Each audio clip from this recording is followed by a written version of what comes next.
आस्था TV के YouTube channel को subscribe करें और देखें संत महात्माओं के श्रीमुख से सुनाई गई कथाएं, प्रवचन, भजन और बेल आइकन दबाकर पाएं हमारे चैनल की ताजा अपडेट।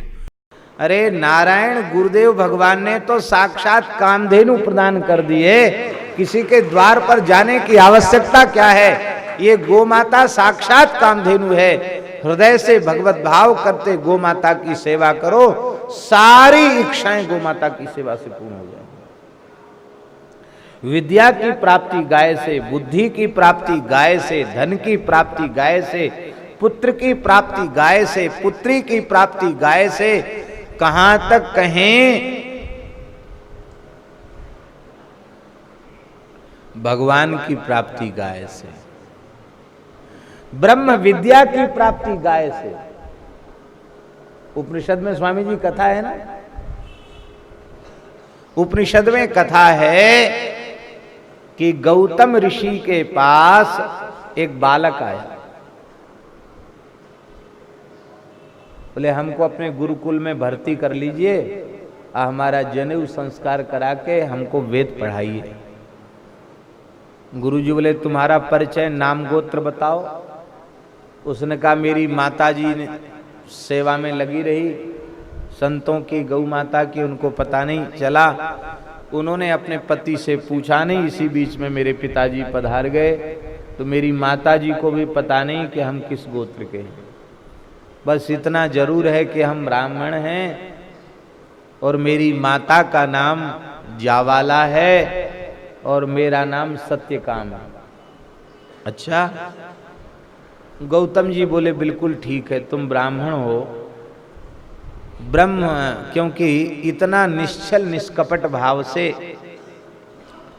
ब्राह्मण ही अपने हृदय की बात, मन की बात कह सकता है। ब्राह्मण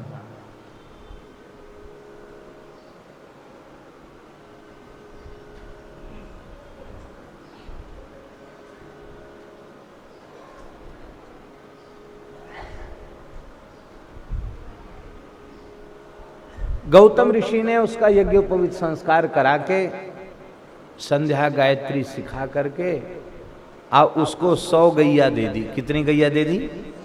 100 गैया दे दी। और 100 गैया दे करके कहा कि अब तुम जो है ये गैयाओं को ले जाओ और गैयाओं को चराओ और अपना नित्य समिधा दान करना, अग्निहोत्र करना, गो माता सुखी रहें, प्रसन्न रहें, ऐसा प्रयास अपने भीतर से करना। अपने भीतर से ऐसा निश्चय करना कि गो माता प्रसन्न रहे, सुखी रहे, और वह प्रेम से गोचारण करने लग गया। गैया चराते चराते कई वर्ष व्यतीत हो गए महाराज, कई वर्ष व्यतीत हो गए। उस बेचारे ने गिनती भी नहीं गिनी थी कि अभी हमारी गायों की संख्या 1000 हुई है कि नहीं, क्योंकि गुरुजी ने कह दिया था कि जब 1000 गायें हो जाएं तो तुम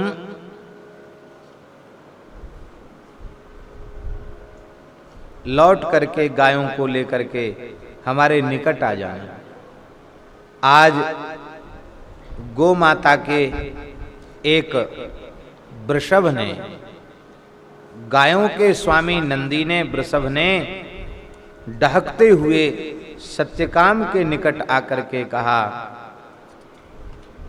ब्रह्मचारी सत्यकाम, ब्रह्मचारी सत्यकाम, मैं तुम्हारी सेवा से अत्यंत प्रसन्न हूं। हमारी संख्या अब 1000 हो चुकी है, इसलिए अब तुम विलंब मत करो, हमको गुरु महाराज के आश्रम में, महर्षि गौतम के आश्रम में हमको ले चलो। हाँ, हमको महर्षि गौतम के आश्रम में ले चलो। बोले ठीक है।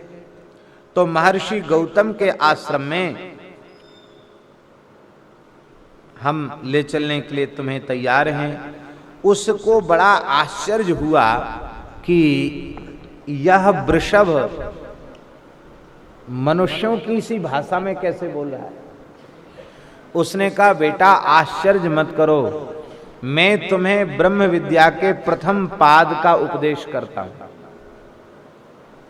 तू गोसेवा करते करते ब्रह्म ज्ञान का अधिकारी हो गया है, ब्रह्म विद्या का अधिकारी हो गया है, इसलिए मैं तुझे ब्रह्म विद्या के प्रथम पाद का उपदेश करता हूं। उस वृषभ ने ब्रह्म विद्या का उपदेश किया।